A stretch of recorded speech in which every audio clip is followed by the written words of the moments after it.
Muito obrigada. Sejam todos bem-vindos a mais um programa da Educação da Vida no canal do YouTube da Seichonoye do Brasil.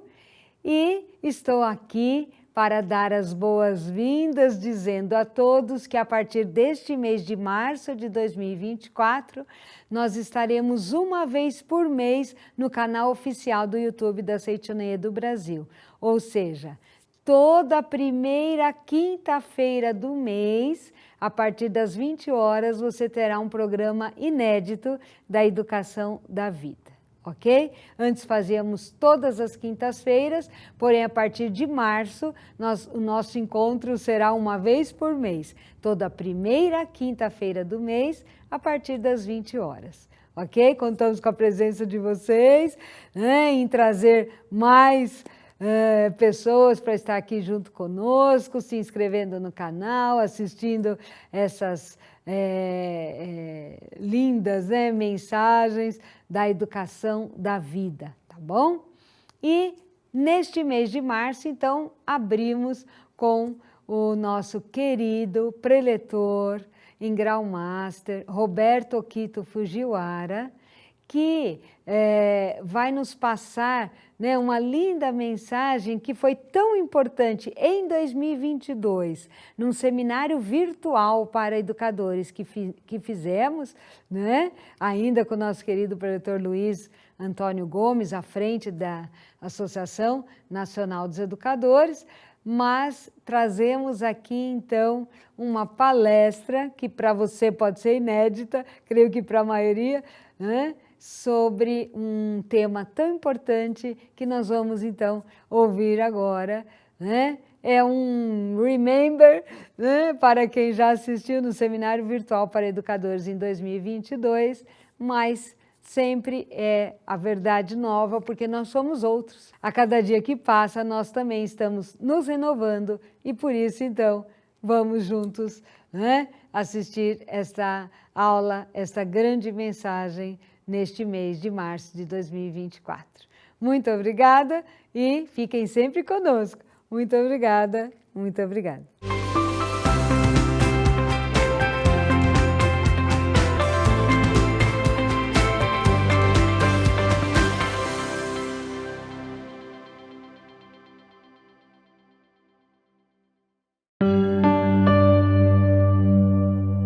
Oração para renascer em Deus. Renasci agora. Renasci em Deus. Sou agora um filho de Deus perfeito. O velho eu se foi e nasceu o novo eu que é filho de Deus. Muito obrigado. Queridíssimas amigas, caríssimos amigos, educadores, muito obrigado, muito obrigado. O dia de hoje é reservado justamente para essa tomada de decisão, né? É o dia que justamente nós vamos parar e pensar o daqui para frente. O daqui para frente significa como que eu vou utilizar os meus próximos momentos, os meus próximos agoras e presentes para semear, né, um futuro grandioso, um futuro maravilhoso. E quando nós falamos decisão também, com certeza não é uma decisão apenas pensando o que mudar na minha vida, mas, acima de tudo, o que eu posso fazer para que esse mundo seja um mundo melhor, um mundo diferente deste mundo que eu recebi. Em outras palavras, né? O que eu posso realizar enquanto obra que eu vou deixar ao longo da minha vida ou que eu construo ao longo da minha existência. E o tema da nossa conversa agora é uma nova sociedade, como construir o humanismo da manhã. Em outras palavras, né, como construir um mundo com mais amor, com mais solidariedade, ou como diz a Seichonoye, né, como estabelecer na face da terra o reino dos céus de amor mútuo e cooperação. E nesse ponto, gostaria que todos os educadores, né, todos nós que sabemos e acreditamos na força que tem o encontro humano, né, tanto para o bem como também às vezes para a tristeza ou para o sofrimento, né, a força que tem o encontro dos seres aqui na face da terra e fazer justamente fazer com que justamente esses encontros tornem-se em momentos significativos, momentos profundos, momentos de transformação, né? Então essa que é a reflexão inicial que gostaria de estar trazendo, né, para vocês, para todos nós, justamente nesse momento, tá? Então vamos nos, mais uma vez, certificar do poder que tem isso que se chama educar. Tornar-se educador, né? Por que nós somos educadores? O que pretendemos, né, nos tornando educadores? Não apenas uma pessoa que vai para mostrar o quanto sabe, mas com certeza todos nós que tomamos essa decisão de educar, ou por algum motivo, né, estamos diante dessa tarefa de educar, seja lá os estudantes da nossa sala de aula, seja os colaboradores, né, as pessoas que vão realizar um determinado treinamento profissional que está sob a nossa responsabilidade de realizar essa orientação, e seja também no nosso lar, né, nosso filho, nosso neto, enfim, todas as pessoas, né, com que nós estamos aí nessa tarefa chamada educar, né? Vale a pena mais do que nunca nós nos reconscientizarmos do poder que tem a educação, né? Na verdade, o que significa educar? Significa atuar no agora, né? A educação da vida, que nós aprendemos aqui na Seichonoye, atua no agora, mas porque nós sabemos que o que nós realizamos agora é uma maravilhosa semeadura. Então agora é justamente o ponto de encontro, né, entre as colheitas daquilo que nós semeamos até hoje e também das semeaduras futuras, tá? Então, é um momento que nós precisamos estar bastante atento, que é um momento que nós estamos lidando, né, com essa possibilidade do infinito diante de nossa vida, né? Então, mais uma vez, né, você já parou para pensar, ou já, com certeza já se reconscientizou, já fez vamos dizer assim, já deu uma reconfigurada, né, na sua convicção, na sua concepção e na sua consciência do que significa o seu papel de educador, né? Então vamos construir um futuro diferente para a humanidade, vamos tomar essa decisão, né? E pode ter certeza absoluta, esse futuro maravilhoso, esse reino dos céus à face da terra, não vai vir por um outro caminho, senão através da formação de seres humanos, né, da formação de pessoas que têm essa vibração, que têm essa mentalidade e que propõem a viver no reino dos céus no seu dia a dia, que propõem a viver o amor mútuo e a cooperação no dia a dia, tá? Não é algo que vem de fora, não é uma transformação que vai vir de algum outro planeta. Como todos nós sabemos, toda a evolução da humanidade, toda a história da humanidade foi o desenrolar de decisões que essa humanidade tomou. E se tem muito sofrimento na humanidade, se teve muito sofrimento, muita tristeza, isso foi fruto das decisões que foram tomadas, tá? Por isso que nós estudamos a história, né? História, na verdade, é uma forma de nós entendermos, né, o como nós somos hoje, mas nos certificarmos disso, que aonde nós chegamos são frutos das decisões acertadas e também de outras decisões que foram tomadas, que não foram tão acertadas, mas, mesmo que sejam decisões erradas, né, se houve uma evolução, se houve um progresso, se houve crescimento, é porque a humanidade pôde realizar uma reflexão em cima de tudo isso, tá? Então vamos começar, a partir daí, olharmos e pensarmos essa tarefa imensa que temos diante de nós, né?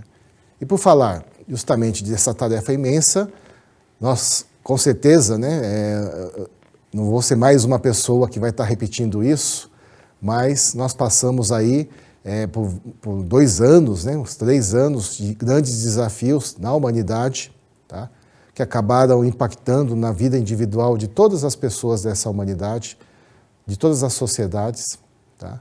E dentro desse contexto, né, acredito que cada um retirou suas lições, cada um retirou as suas reflexões e cada um viveu as suas experiências, né?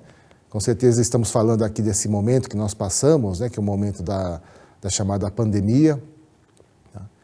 Se nós observarmos a humanidade, as pessoas, né, seja no Brasil, seja no mundo, em certos momentos ficamos perplexos, né? Para não falar que muitas vezes ficamos até desanimados. Nós começamos a observar que todo esse crescimento, essa conquista, né, desse nosso estado, esse momento da civilização que nós nos encontramos, né, é um momento que nós chegamos, mas que vive o tempo todo sendo ameaçado. Tá? Então nós começamos a perceber que muito rapidamente, né, coisas podem acontecer na nossa vida e a nossa vida virar de cabeça para baixo. Tá? De repente você está vivendo em paz, tranquilo, pensando na sua vida, e hoje nós observamos isso, né? O que é, o quão triste, o quão desastroso é uma decisão de guerra, né? Então na Seichoné nós aprendemos que não existe nenhuma guerra santa, né? Não existe nenhuma causa divina ou causa sagrada, causa elevada que justifique, né, iniciar uma guerra. Então, existe uma revelação divina da Seichoné que diz, né, que a guerra, na verdade, é fruto do choque de ilusões. Tá? Então, por isso que na Seichoné nós não temos essa concepção, né, de guerra santa. Pelo contrário, guerra é uma colheita, né, com certeza, de sementes que foram plantadas, e essas sementes que foram plantadas foram sementes de discórdia, de desarmonia, de intolerância, né, de dificuldade de sentir o outro, de pensar no outro antes de mais nada, do egoísmo, né, ou do narcisismo, talvez, de um determinado povo ou de dirigentes desse povo, e tudo isso que resulta na guerra. Então, na Seichoné, que isso se torne bem claro para todos nós, né? Seichoné é um ensinamento que prega a reverência à vida. Toda vez que nós vamos tomar uma decisão, seja no nível individual, seja no nível coletivo, seja no nível privado ou no público, lembremos disso. A reverência à vida é a melhor referência. A reverência à vida é a grande referência que precisamos utilizar. Tá?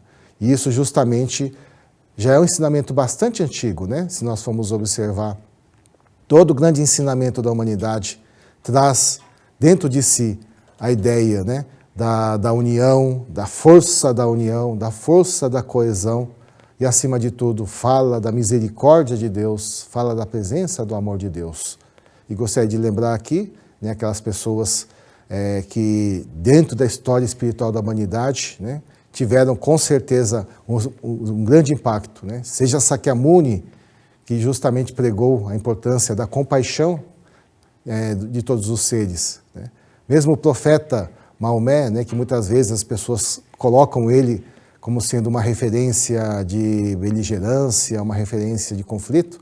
Na verdade, o próprio Maomé com a sua vida, e dentro do islamismo, né, do Islã, o pessoal tem essa referência, né, de Maomé como sendo uma pessoa misericórdia, e o Deus do Islã, o Deus Alá, né, o Alá, é o misericordioso, é o clemente, e é o misericordiador. Né. E dentro do cristianismo, com certeza todos nós, né, sabemos, decore salteados, né, o que Jesus pregou. Amar o próximo como a ti mesmo, né? E amar a Deus acima de todas as coisas. E tem um trecho que às vezes o pessoal não lembra muito, né? Mas que também está lá no Evangelho de Mateus, que é amai os vossos inimigos. Mas por que será, né, que a pregação cristã ou a pregação dessas religiões vão todos por esse caminho, né?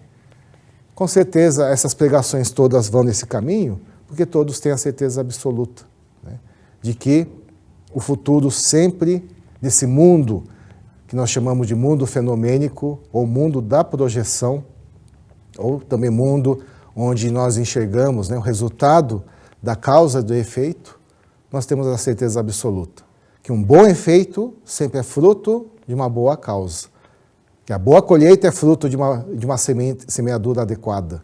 Tá? Ou a projeção sempre é projeção de um conteúdo, e a boa projeção é fruto do cultivo de bons conteúdos dentro de nós. Né? Então é muito difícil nós pensarmos assim, construir um mundo de paz através da guerra ou do conflito. Tá? O conflito sim é uma coisa que precisa ser superado, e o conflito talvez seja um desafio, né?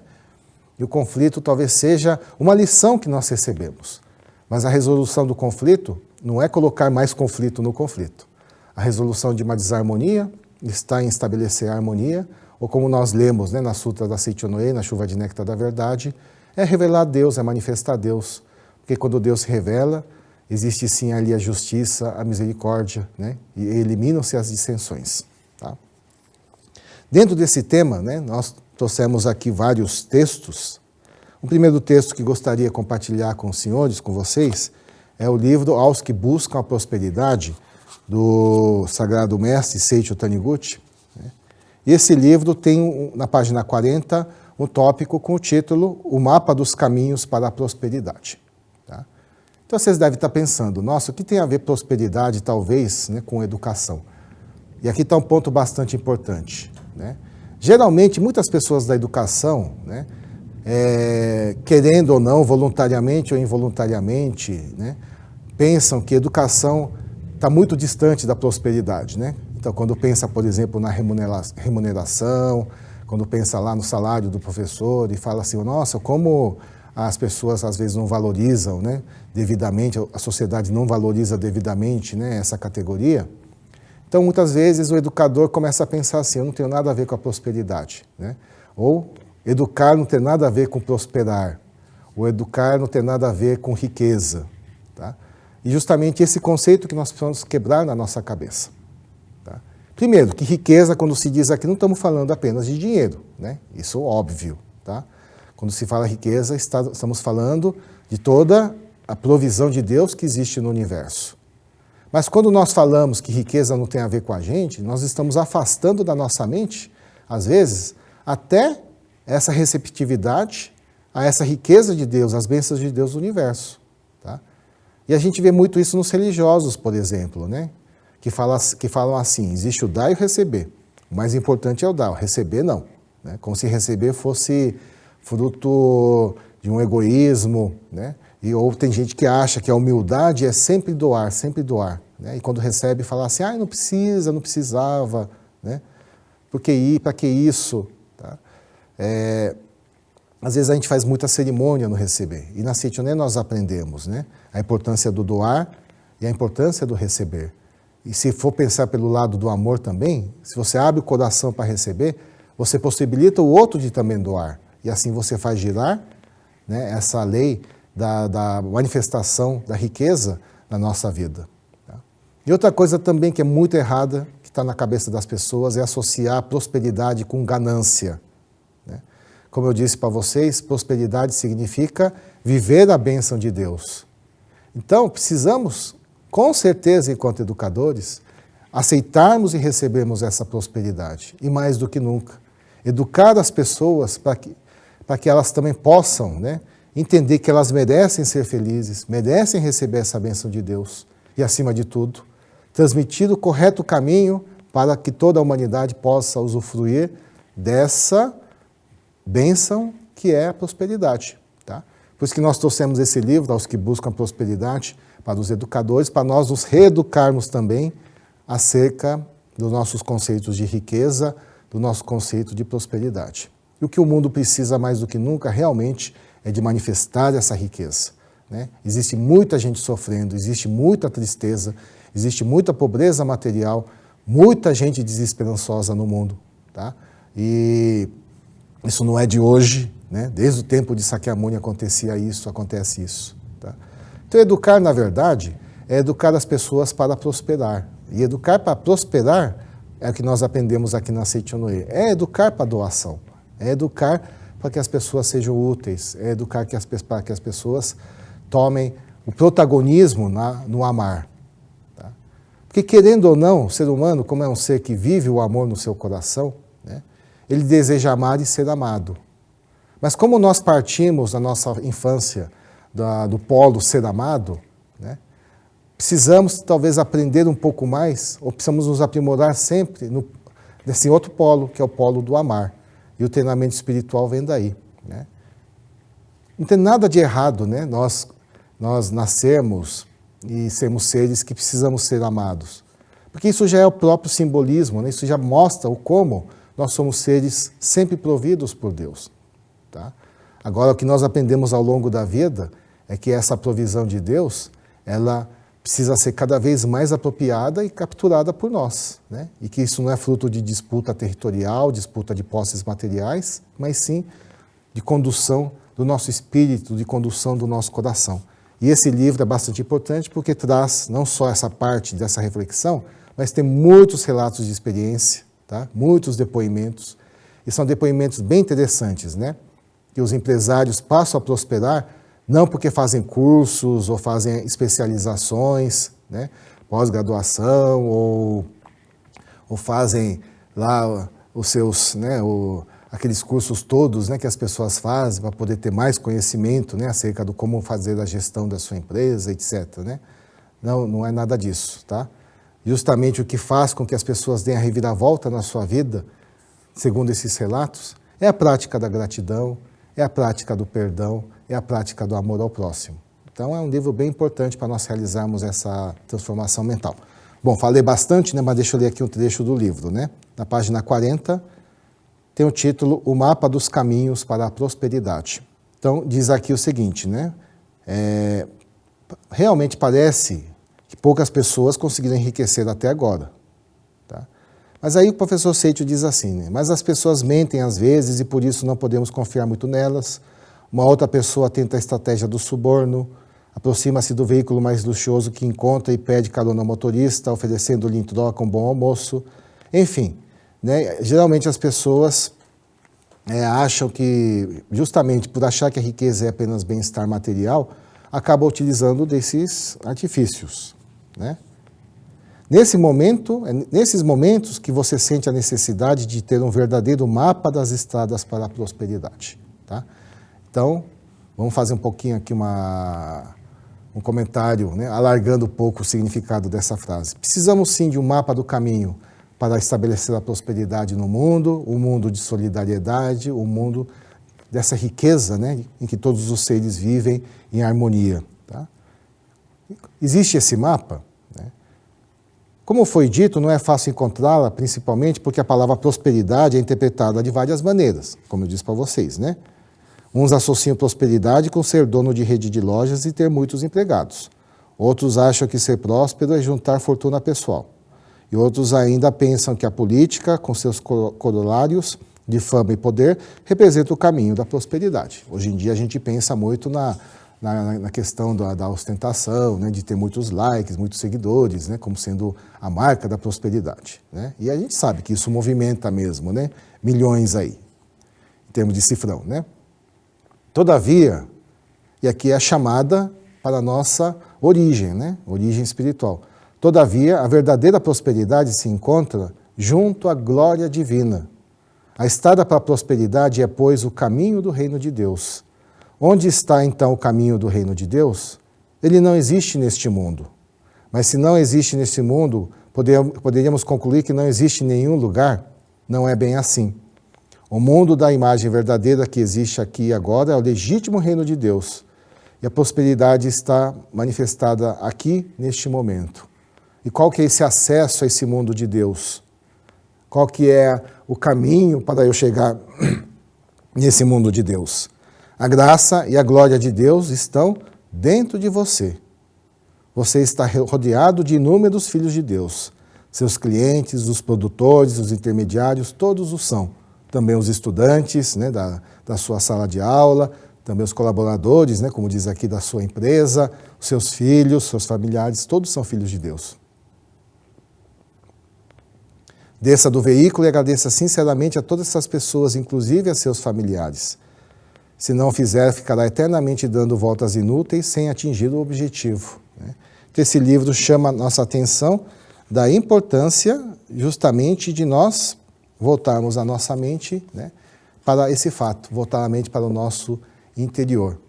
Tá? Porque aquilo que nós vamos ver projetado nesse mundo, por isso que nós falamos assim, o reino de Deus não está nesse mundo. Né? Porque nesse mundo vemos apenas aquilo que é o fruto, resultado de um processo, resultado de uma projeção. Tá? Mas a possibilidade existe no mundo da imagem verdadeira. Tá? Então é um exemplo bem fácil, né? Você pode pensar em fazer um bolo maravilhoso, mas o bolo não está no mundo. Né? Tem na loja, claro. Né? Na loja, nos estabelecimentos que vende, você encontra porque alguém produziu. Então, esse mundo tem esse segredo. Manifesta-se aquilo que nós produzimos. Tá? Em outras palavras, o mundo é reflexo da nossa produção mental, da nossa mente, das nossas decisões e ações, né, dirigidas por essa mente. Tá? Então, Mas, por outro lado, no mundo das ideias, aí sim é o mundo da imagem verdadeira, existe a possibilidade, a potencialidade dos infinitos bolos, né? De todos os bolos que existem na face da Terra. Tá? Basta você pegar ali e transformar em realidade. Né? Entendido esse princípio, começamos então a entender como que nós podemos semear uma humanidade mais humana, uma humanidade, né, com mais solidariedade, uma humanidade que realmente todos podem ser felizes, prosperando todos juntos. Né? Por isso que a Seiichi Noe diz o seguinte: para vivermos, né, um mundo maravilhoso, o paraíso terrestre, o ser humano precisa também prosperar, mas prosperar não buscando apenas a prosperidade da espécie humana. Então existe esta expressão, coprosperar ou prosperar junto com a natureza, ou seja, todo o planeta Terra precisa realizar essa prosperidade. Olha como esse tema é relevante para o mundo de hoje. Né? Estamos justamente nesse ponto de virada. Muitos já perceberam que o ser humano tentando prosperar sozinho, né, cavocando as riquezas que existem na Terra, usando os recursos naturais de uma forma deslocada, sem responsabilidade, né, ou sem pensarmos no amanhã, isso vai esgotando a Terra e vai fazendo com que esse mundo se torne um lugar impraticável para a vida humana. Né? Não só vida humana, mas com certeza muitos outros seres. E todos nós sabemos, né, que graças à ação humana, muitas espécies desapareceram, né? Porque isso de aparecer e desaparecer espécies na natureza acontece naturalmente também. Mas, por causa da ação humana, muitas espécies desapareceram e estão ameaçadas de extinção. Né? Por isso que a Seiichi Noe, através da orientação, né, do nosso Supremo Presidente, professor Masanobu Taniguchi, nós temos essa finalidade, essa meta, né, de pensarmos um mundo não apenas em que os seres humanos prosperam, mas que todos os seres prosperam. A tal da distribuição de riqueza não é apenas a distribuição de riqueza material entre as pessoas, mas é a distribuição ou cultivo de uma generosidade no coração de todas as pessoas em relação a todos os seres. Tá? Então esse é um ponto bem importante para nós pensarmos. Então vamos prosperar todos juntos, né? É a prosperidade do ser humano com toda a natureza. Mas como que nós vamos então cultivar esse espírito próspero? O espírito próspero vem de um coração, né? De uma mente que é abundante, uma mente rica. O que é uma mente rica? O que é uma mente abundante? É uma mente que cabe justamente infinitas coisas. É a mente generosa. Tá? Por isso, quanto mais nós colocamos o outro e temos a capacidade de enxergarmos o outro, mais enriquecida se torna a nossa vida. Isso não é muito difícil de entender. Né? Você pode ter um saco cheio de dinheiro, ou você pode ter muita riqueza material e viver numa casa sozinho, nessa casa. Ou até pessoas servindo a você, mas as pessoas que apenas servem a você, porque você está lá pagando o salário. Como que é a vida dessa pessoa? Com certeza de muita riqueza material. Mas não dá para falar que a vida dela é uma vida de riqueza, uma vida exuberante, no sentido de uma vida que faz fluir todas as coisas maravilhosas na vida dessa pessoa. Com certeza deve ser uma vida de tédio, uma vida de muita solidão. Né? Mas aí essa pessoa começa a perceber que ela também consegue sustentar essa vida porque tem outras pessoas, né? Outras pessoas que fazem com que a água chegue na sua casa, a internet funcione, que filma lá os filmes para os seriados que ela assiste, né? Enfim, tudo isso só é possível, né, porque existe essa interação com o todo. Por isso é uma falta de sabedoria muito grande, né, quando uma pessoa acha que pode ser feliz sozinha e começa a romper com todo mundo. Tá? Por isso, mais do que nunca, é muito importante nós, ao educarmos as pessoas e nos reeducar, nós nos reeducarmos em nossos relacionamentos e educar para os bons relacionamentos. Né? E nos bons relacionamentos, relacionar-se utilizando dos recursos corretos, né? Dos recursos que trazem com certeza bons frutos. Tá? E não levam e não promovam sofrimento às pessoas. Isso é viver o amor. Quando se fala viver o amor ao próximo, né? Muitas vezes as pessoas pensam, o que é amar o próximo? Né? Será que é dar abraço, dar carinho ou fazer doações materiais, que também são formas de amor.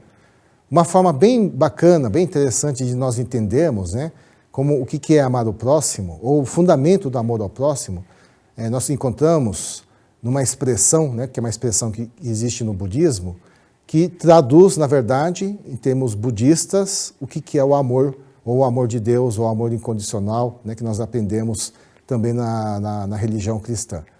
É a expressão que nós utilizamos aqui na Seichoné também, que são as 4 mentes imensuráveis de Buda, ou as 4 mentes imensuráveis. Tá? Nós falamos de Buda porque é o contexto do budismo, mas essas 4 mentes imensuráveis se referem à própria mente de Deus. O que são essas 4 mentes imensuráveis, né? Então vamos explicar rapidamente cada uma delas. As 4 mentes imensuráveis, na verdade, é uma forma bem didática, né, vamos dizer assim, de nós entendermos a misericórdia. Tá? O amor verdadeiro é o amor que se estabelece, o amor que se realiza na misericórdia. Né? E o que é esse amor misericórdia? Então, é, na verdade, composta de quatro mentes, né? Que é a mente, vamos dizer assim, de compaixão ou piedade, de caridade, de alegria ou júbilo e de abnegação ou desprendimento. Essas são as 4 mentes imensuráveis, né? Como que nós podemos entender então? Então, como eu disse para vocês, são as mentes que representam, que significam a misericórdia, tá? Se você pega os livros da Seichoné, o pessoal que tem os livros, né, vários livros ou todos os livros, vão encontrar algumas traduções mais antigas, como os 4 sentimentos imensuráveis ou 4 sentimentos infinitos, né? Mas toda vez que você ouvir 4 sentimentos, ouviu a palavra 4, né, com certeza está falando das 4 mentes imensuráveis. A palavra mente, dentro da nossa cultura ocidental, está muito relacionado ao intelecto, muito relacionado ao psiquismo, tá? Mas aqui a palavra mente vamos entender na acepção, né, dentro dessa filosofia ou da religiosidade ou da espiritualidade oriental, né, que é o contexto do budismo, em que surge esse termo. A palavra mente, no japonês, é a palavra kokoro, né? E a palavra kokoro, ideograma kokoro, significa mente, mas significa, acima de tudo, coração, a alma. Tá? Então, falar de mente, né? Se nós, no Ocidente, apontamos a mente aqui, na cabeça, cadê sua mente? Está aqui. Né? Deixa eu fazer a minha mente trabalhar. Né? Lá nesse outro contexto, nós falamos assim, a mente está aqui. Né? Segundo a minha mente, vamos trabalhar da mente, é trabalhar a nossa interioridade. Tá? Então, as 4 mentes imensuráveis estão falando justamente desses quatro corações, né? Vamos falar dessa forma, ou 4 vibrações de vida, tá? Mas o termo que é utilizado é justamente a palavra mente. Então vamos alargar um pouco, né, as nossas acepções, as acepções que nós temos acerca da palavra mente. Então vamos explicar um pouquinho rapidamente cada uma dessas mentes, então. Piedade ou compaixão é a mente, né, que, frente ao sofrimento humano, se mobiliza no desejo de retirar, minorar esse sofrimento. Tá? Hoje em dia, as pessoas assistem em TV, né, ou passam na rua, e a gente vê muita gente indiferente, né? Ou, às vezes, o sofrimento transformado em espetáculo. As pessoas riem, né, dependendo do programa, né? Nossa, fulano escorregou, caiu, se machucou, e o pessoal dá aquela risada. Né? Ou as pessoas passam pelos lugares, né? É tanta gente pobre pedindo coisa que acha aquilo não só normal, mas começa a achar que aquilo incomoda. E deveria incomodar de uma outra forma, né? Mas começa a achar que de incomodar de atrapalhar a sua vida, que devia sair dali da frente. Tá? Mas a misericórdia, quando se fala em compaixão e piedade, está falando justamente disso. Frente ao sofrimento humano, surge em mim o desejo de retirar e minorar esse sofrimento. Né? E essa compaixão, essa piedade, ele faz uma dupla com outro sentimento, que é a caridade. E o que é a caridade? Né? Caridade justamente é o desejo de doar alegria. Tá? Então, são duas mobilizações da alma frente ao sofrimento humano. Um é o desejo de retirar do sofrimento, o outro é o desejo de doar a alegria, oferecer a alegria. O terceiro sentimento é o júbilo, ou a alegria, e aqui é um conceito bem interessante. Significa alegrar-se com a alegria do outro. Né? Então eu retiro o sofrimento, eu diminuo o sofrimento do outro, e o outro começa a manifestar alegria, e aquela alegria do outro se torna a minha alegria. Então não é uma alegria mais, essa alegria divina, né? Não é uma alegria do tipo egoísta, o importante é só eu ser feliz. É aquela alegria que diz assim, eu não consigo ficar feliz sozinho, né? Ou eu começo a achar que eu não posso ser feliz sozinho, que os outros precisam ser felizes comigo. Essa é a chave, né? Vamos dizer assim, da ação da misericórdia, tá? E esse sentimento da alegria, do júbilo, vai do contramão de um sentimento famoso, né, que é um dos pecados capitais da humanidade, que é a inveja, né? Que a inveja é justamente a tristeza de ver o outro feliz, né?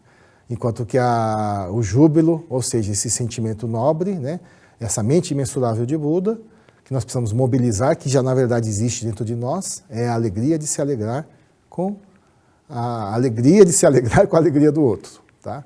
Então esse é o sentimento, essa terceira mente imensurável de Buda.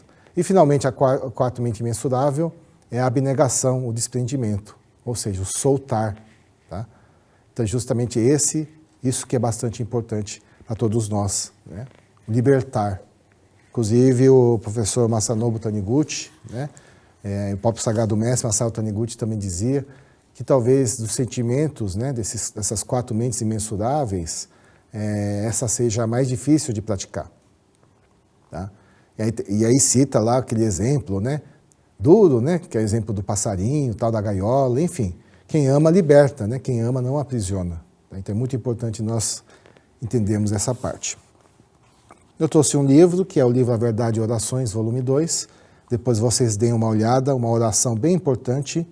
Na verdade, tem duas orações aqui que gostaria que os senhores, né, que vocês praticassem no seu dia a dia, para a sua reflexão e para também emanar essa vibração para toda a humanidade. Um é a oração para concretizar a Terra Pura, que está na página 58. Terra Pura é o paraíso, segundo o budismo. E diz aqui, Terra pura não existe num lugar fixo, que podemos indicar dizendo é aqui, é lá. Ela se concretiza na mente das pessoas, que deixa de lado os interesses pessoais e se dedicam em prol dos semelhantes, e que se esforçam incansavelmente em ser cidadãos merecedores das dádivas da pátria. E aqui diz o seguinte também, existem vários expedientes e meios para construir a Terra pura no nosso mundo mental. Olha que interessante, construir a Terra pura no mundo mental e na nossa vida cotidiana em decorrência disso. E de acordo com os mestres budistas, o mais importante é fazer surgir em nossos corações o sentimento búdico, ou sentimento divino, né? E diz aqui, o sentimento búdico é o conjunto das quatro mentes imensuráveis, né? Quais sejam a compaixão, a piedade, como nós dissemos agora, né? A caridade, o júbilo ou a alegria e a abnegação ou o desprendimento. Tá? Estou colocando esses dois termos, né? Porque dependendo da tradução que vocês forem ler o livro, pode aparecer essas traduções diferentes. Tá? Dito isso, né, uma outra coisa importante, uma orientação bastante importante que é dada também pelo professor Masanobu Taniguchi. Para nós que somos os praticantes, né, justamente dessa educação libertadora, dessa educação da vida, temos também uma prática que vai ser muito, muito, muito útil na nossa vida. Tá? Uma prática que muitas pessoas já estão realizando, mas que muito mais pessoas deveriam se conscientizar para realizar no seu dia a dia, que é a prática de viver conforme os princípios do relógio de sol. Tá? Viver conforme os princípios do relógio de sol significa viver registrando apenas os momentos que o sol brilha, ou seja, apenas os momentos luminosos. É reafirmar as bênçãos, é reafirmar o bem que existe no mundo.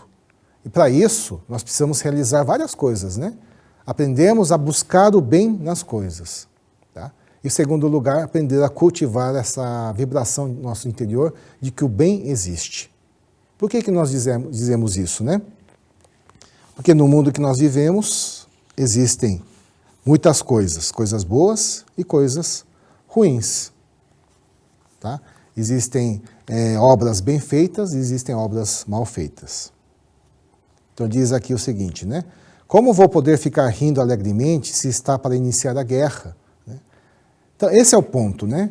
Porque nós começamos, se nós pararmos para pensar, por que estamos tão desanimados, tão desesperançosos, né?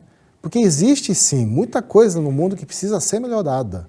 Existe muita, vamos dizer dessa forma, maldade, crueldade sendo praticada ainda pelas pessoas, né? Isso tudo vai gravando na nossa mente, isso vai fazendo com que nós percamos a força capaz de transformar isso, porque nos faz sentir cada vez mais impotentes. Nossa, o mal é muito forte, quem somos nós para tentar mudar isso, né? E nós começamos a cair nesse sentido, tá?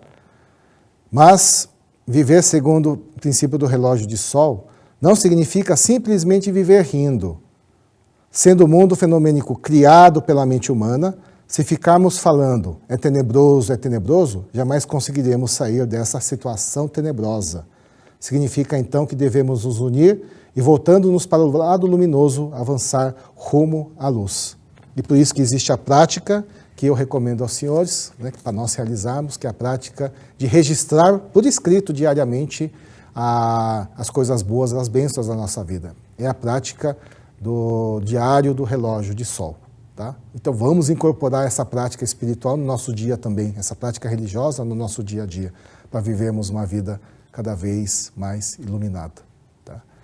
E para finalizar, né, então diante desse cenário, como eu disse para vocês, que às vezes parece bastante tenebroso, seja no país, seja na humanidade, e que parece, né, que a humanidade deu um passo para trás em termos de conflito, em termos de intolerância, né, em termos de não preservar a diversidade ou de ser intolerante com a diversidade humana e a diversidade da natureza. E nós aprendemos na Seichonoye que a diversidade faz parte do projeto de Deus, né? Nesse mundo, para nós criarmos esse mundo maravilhoso, precisamos, então, tomarmos a decisão, né? Tomarmos a decisão de manter a nossa mente voltada para a luz. O que significa isso? É olhar além do fenômeno, olhar além das aparências, tá? E isso o educador faz. Porque o educador, quando recebe o estudante, recebe o filho, recebe o neto, recebe uma matéria-prima, né, que está ali presente naquele sentido. Agora, se nós não acreditarmos no teu conteúdo, não acreditarmos naquilo que existe, não acreditarmos para além daquilo que está diante dos nossos olhos, essas coisas novas não irão aparecer. Tá? Estamos bem no final, gostaria apenas de lembrar, né, fazer aqui uma pequena homenagem a uma educadora que eu vi esses dias de novo. Eu conhecia ela, né, mas esses dias eu vi um programa que mencionou o nome, que foi mencionado o nome dela de novo, né, que acho que fala muito acerca do nosso papel. É a Annie Sullivan, né, que foi a educadora, foi a professora da Helen Keller. Helen Keller era uma menina que nasceu cega, muda e surda. Imagina o que é o mundo de uma menina cega, surda e muda. Tá? Ela vivia profundos tormentos de angústia no seu interior. E a Annie Sullivan foi lá e, com muito trabalho, com muito esforço, transmitiu a ela como transmitir aquilo que ela sente, mas, acima de tudo, transmitiu a ela o cultivo das boas sementes, o cultivo das boas virtudes. E ela se tornou uma grande educadora, a Helen Keller. Tá? Inclusive, ela foi no Japão 3 vezes. E ela visitou Hiroshima, visitou Nagasaki, né, depois da guerra, tá? E levou essa mensagem de esperança para as pessoas. Foi lá fazer palestra, gente. Ela falava baixinho, mas ela conseguia até falar. Educador tem que ser que nem a Annie Sullivan. Tá? A gente vai encontrar pessoas cegas, surdas e mudas, né, no seu desespero, na sua angústia, simbolicamente falando, que talvez seja o estado que a humanidade se encontra agora. Intolerância, raiva, desesperança. Tá? Mas a Annie Sullivan pegou aquela criança e falou: você tem potencialidade infinita, vamos expressar, vamos manifestar isso cada vez mais. Muito obrigado a todos, assim encerro essa minha participação, essa minha atividade, essa minha palestra do dia de hoje. Muito obrigado, muito obrigado.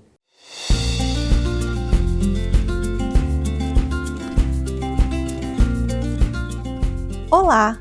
Nós sabemos que todo educador, seja ele profissional da educação ou não, pode ser o pai, a mãe, um cuidador, né? Traz no seu íntimo o desejo de contribuir para o desenvolvimento do seu educando, do seu filho, do seu aluno, da pessoa com quem você convive. Por isso, a gente fica constantemente à procura de soluções. mas mais do que soluções, o importante é encontrar e apreender o correto modo de educar. Sendo assim, meu amigo, eu te convido a conhecer o ciclo de estudos da educação da vida, carinhosamente chamado de CEV. O CEV surgiu não só para atender as necessidades dos educadores, dos profissionais da educação, mas discutir essas questões que afligem a sociedade atualmente. Ao apresentar, estudar e aplicar a correta educação, a educação da vida, o CEV propõe uma verdadeira quebra de paradigma.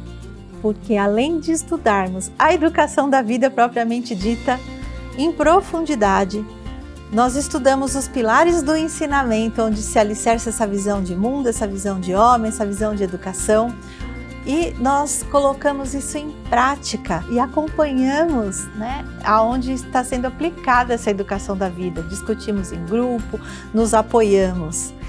E primeiro olhando para nós mesmos, revisitando a nossa história, revisitando o nosso passado e depois aplicando a educação da vida no nosso cotidiano, que pode ser no âmbito pessoal, na nossa casa, no nosso trabalho, no ambiente escolar, na comunidade. Então é justamente por isso que quem faz o CEV, assim como eu, a gente afirma que o CEV é transformador. E eu te convido a conhecer. Para quem é o CEV, gente? Não é só para o professor, não é só para o profissional de educação, mas também para todo educador, todo pai, todo avô, toda pessoa que acredita que através da educação é que nós podemos transformar a sociedade em que a gente vive, em que nós podemos, através do fazer educativo, contribuir efetivamente na edificação de uma nova civilização. Então seja muito bem-vindo ao CEV. Hoje o CEV acontece em mais de 50 localidades, nas modalidades presencial, virtual e híbrida. Então, para saber aonde tem o CEV, como você faz para participar ou para ter mais informações, entre em contato conosco no WhatsApp 5014-2253 ou no nosso e-mail cev@sni.org.br e a gente vai ter o prazer de te responder e entraremos em contato. Venha participar conosco. Muito obrigada!